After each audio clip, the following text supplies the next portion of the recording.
Hi folks, so we are back for another fable, and this is a Aesop's fable, The Grasshopper and the Ants, and it is by Jerry Pinkney, which The Little Red Hen was by Jerry Pinkney too, and we also have another Jerry Pinkney book that we'll be doing this week. So you may be familiar with this traditional tale of a grasshopper who spent his time playing while the ants worked to put away food for the winter. Pinkney tells the story a little differently from the traditional version, you may know. There are not a lot of words, and some pages have no words at all. So we'll read much of the story noticing details in the pictures, which is kind of exciting to be doing it this way where I'm making a video of it so that you can really see those pictures up close. So I hope you enlarge your YouTube viewing screen so that you can see this nice and big. The Grasshopper and the Ants. Look at that. Isn't that cool? Created all those words out of leaves and flowers. There's a dandelion. A little violet. The Grasshopper and the Ants. Oh, so can you tell where this story is taking place? Look at all the ants.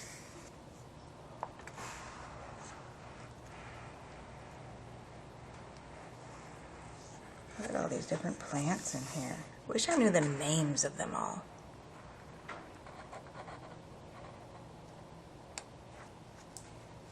I can't wait to see this in the spring, all those kinds of plants coming back up.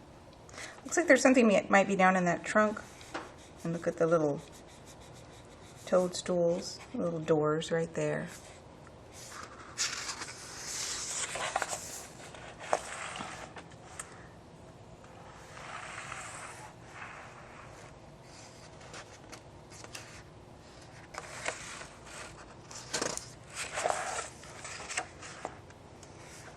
"Why work so hard?" sang Grasshopper. "It's spring and time to go fishing." "No time to relax," said the ants. So Grasshopper's got his little worm in his bucket there, his little accordion, his music.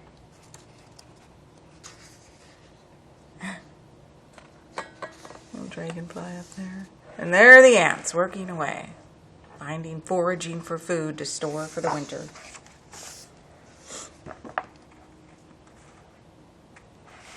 "Why labor so long?" Grasshopper chirped. "It's summertime. Let's have a picnic of fresh, yummy leaves. Come join me in making music."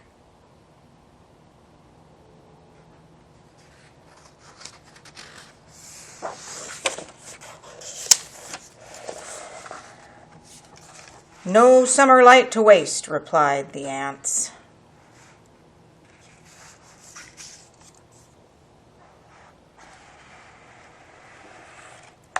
Autumn will be here soon. So let's think about the setting we know so far. It looks like they're in some sort of a forest, garden, and the characters are our ants and our grasshopper, and we can already tell a little bit about the grasshopper's attitude, and we can already tell a little bit about the ants' attitude. And what time of year is it?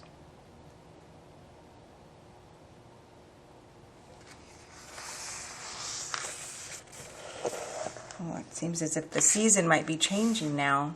"Why toils in so steady?" asked Grasshopper. "It's fall, and the world is a playground of leaves. Oh, how their colors twirl and glide. Come and dance and sing."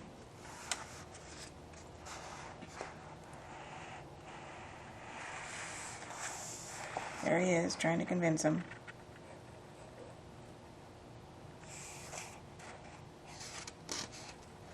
You can can see some other bugs in here too. They're all looking and watching the grasshopper, aren't they? But the ants, working away.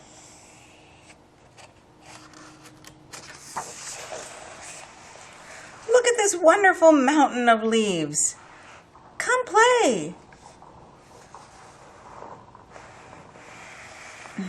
He's diving into the leaves.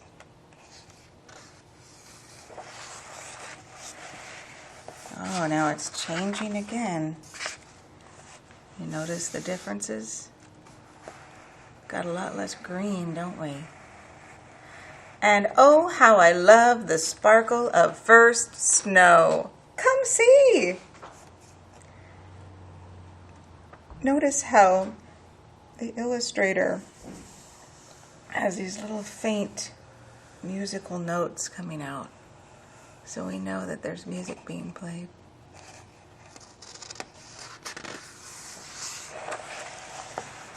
Working can't wait, Grasshopper said. Wintertime is for making snow angels and snow hoppers.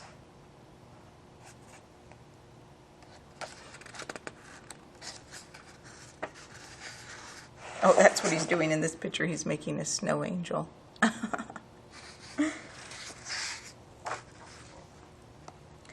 Oh, something's changed here again.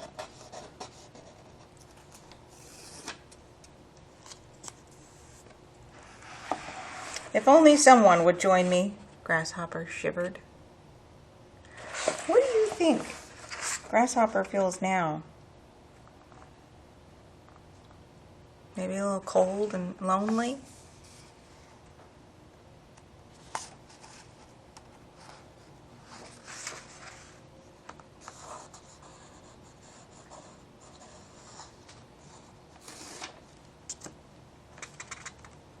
There's this little snowman, or snow hopper. There he is. Looks like he's made himself some little shoes out of some maple seeds. Where is he heading? So what do we have here? It's that little stump, isn't it?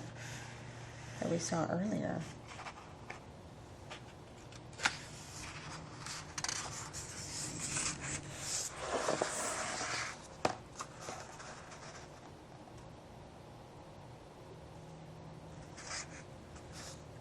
Just knocking on the door. Somebody comes and looks out. What are the ants all doing? Looks like they're kind of warm and cozy in their homes. They've got little flower bonnets on and seeds, little acorn tops. And they're looking at the grasshopper. Oh. Looks like the ants in the tree turned the grasshopper away. Why do you think they did that?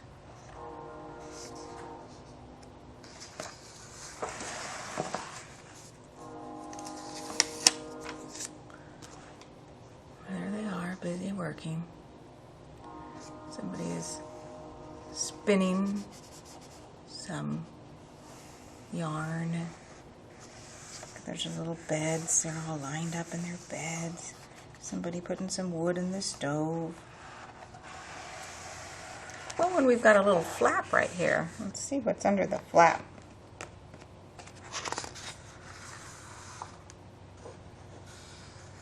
Oh, look at this. Shows what's above. So there he sits above the ground, cold. And there's the ants in their little home. It looks like they're preparing something.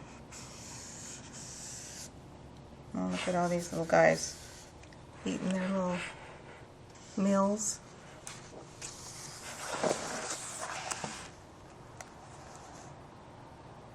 There, Grasshopper sits on his little drum.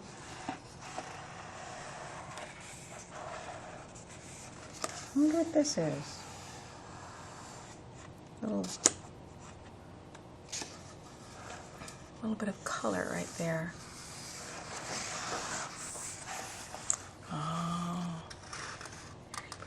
maple leaf shoes on again, or maple seed shoes on again. "A cup of tea?" asked Queen Ant. "How kind of you," said Grasshopper.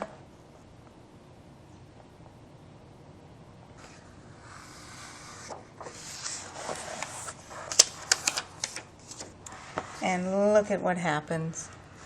Looks like Grasshopper joined the ants, and he's entertaining them.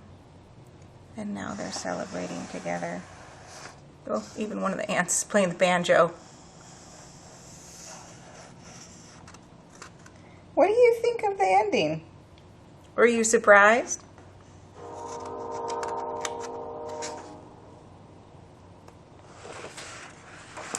And there they are, having a little tea and cookies. That sounds nice. I'd like you to read you this artist note here. This is from Jerry Pinkney. "Don't put off tomorrow what you can do today." How appropriate the moral of the grasshopper and the ant is to an artist who had been pondering for many years how I might reimagine this beloved Aesop's fable. Somewhere down the road, maybe after I finish the other projects, I would think, not unlike the grasshopper, who as a musician is an artist in his own right. When I finally mentioned the idea to my editor, she responded with the think-ahead spirit of the ants, "How soon can you start?" The wondrous experience of turning over a rock in the woods, exposing an entire universe of ants burrowing underground, has always enthralled me. Have any of you ever done that? A key memory that inspired me to create my own version of this story. I was also motivated by the challenge of rendering the changing seasons in watercolor, forcing me to explore the full range of my color palette. You can see that. All those colors that he created in watercolors. The opportunity to convey music through visual art was too rich and exciting to resist as well. It stirred my imagination to envision the winged grasshopper as a one-man band and to invent a simple lyrical text with a hint of a chorus. The musical elements of the fable also relates to the theme of harmony that in this version pulls the story together in the end. Traditionally, the tale does not elaborate on what happens to the grasshopper as a result of his lack of planning. In my story, the ants have learned to generously share what they worked for, and in the scene on the final end paper, it appears that the grasshopper has learned to plan better for the next year. So I wonder, I didn't see this. Let's look. Here's the end paper. Oh, yeah. Oh, and look, the grasshopper's helping. There he is. He's helping them out, getting ready.